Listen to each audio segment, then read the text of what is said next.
All right, guys. For the game, so much shorter when I don't have to say limited. Yi Tour is out. Ricky out. Brock out. Kevin Givens, Renardo Green, and Upton Stout are the three questionable. Go ahead.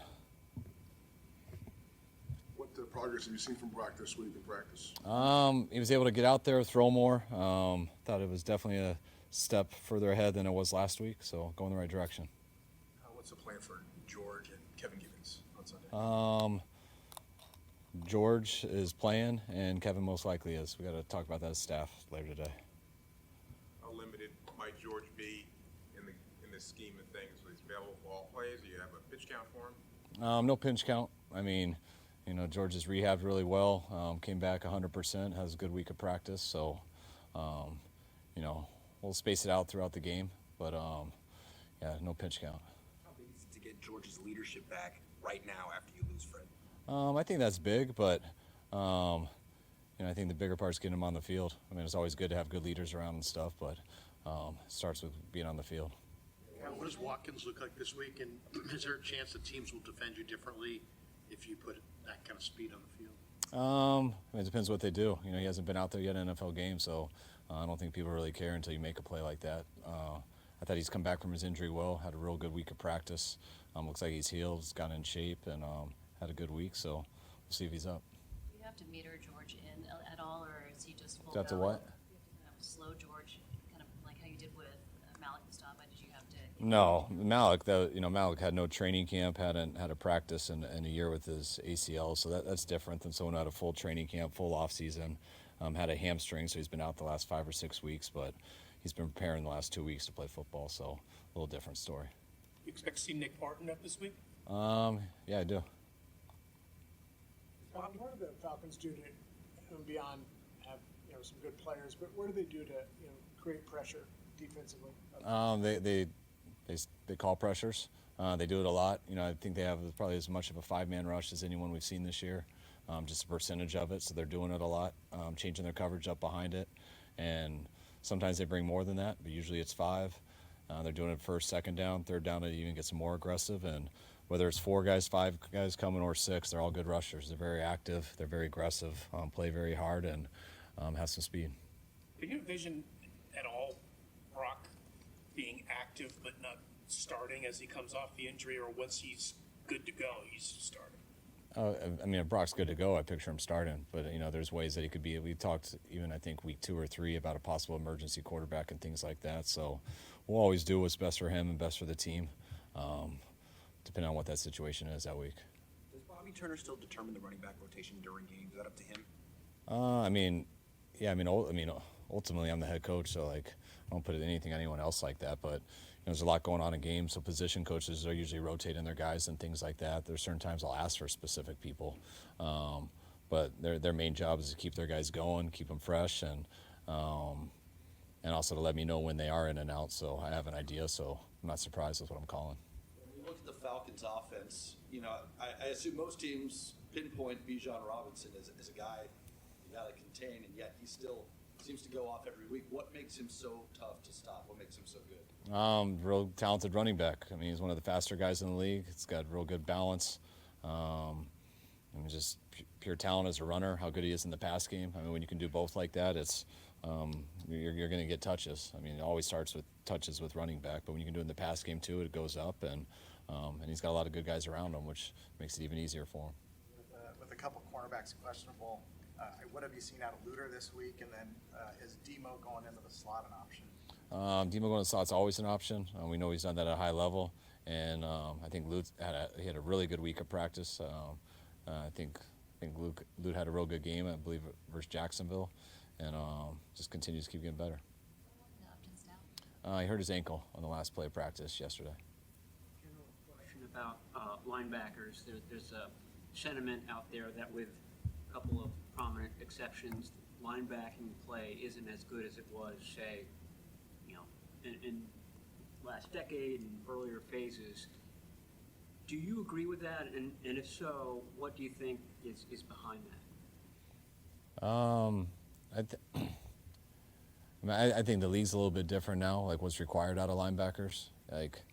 I always think the best linebackers just my whole career going against are the guys who are just their instincts are so good. For lack of a better way to say it, their Madden awareness rating is really high.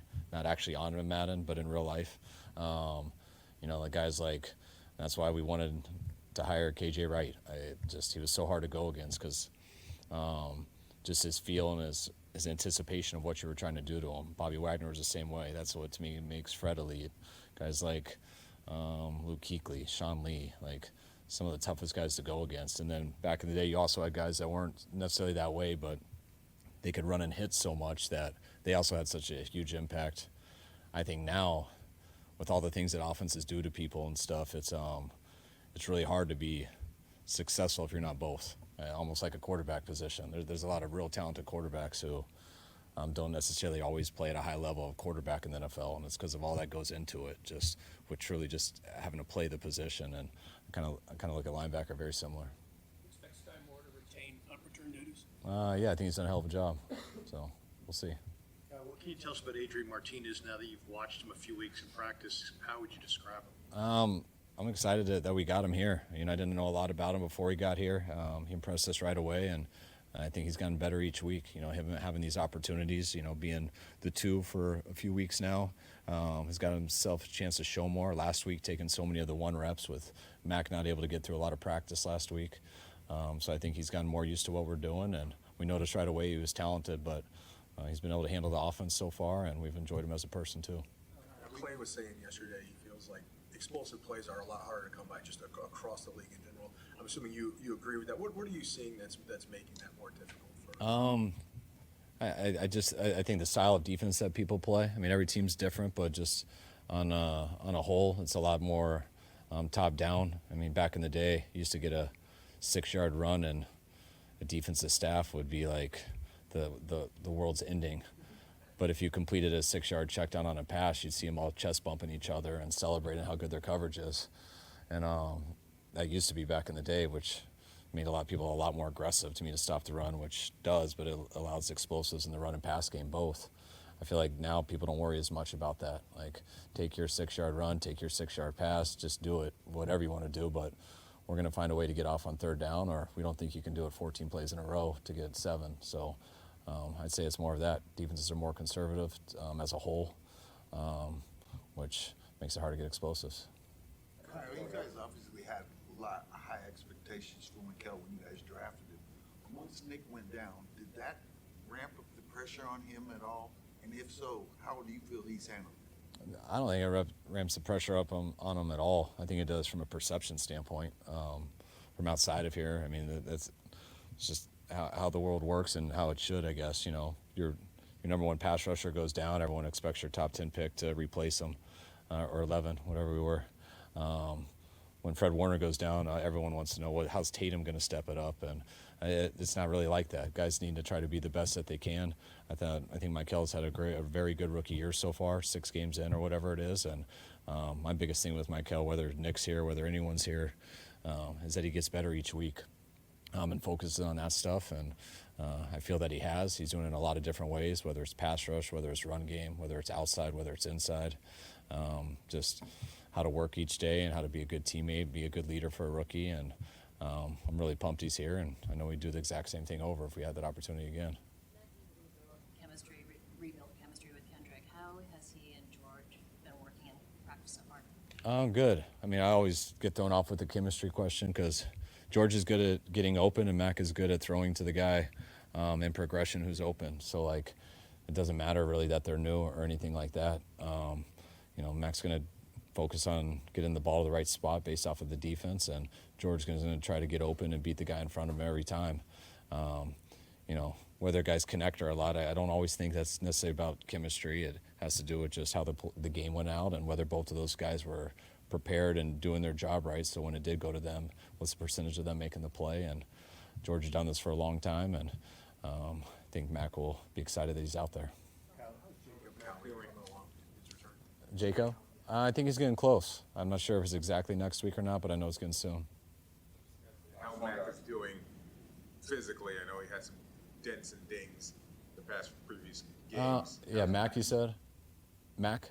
Yeah, I mean, I know, like everybody, I mean, no one feels 100% great, and I know he's a lot farther ahead this week than he was last week. You know, he didn't have to miss as much. You know, Adrian didn't have to take as many reps for him, and he's improved.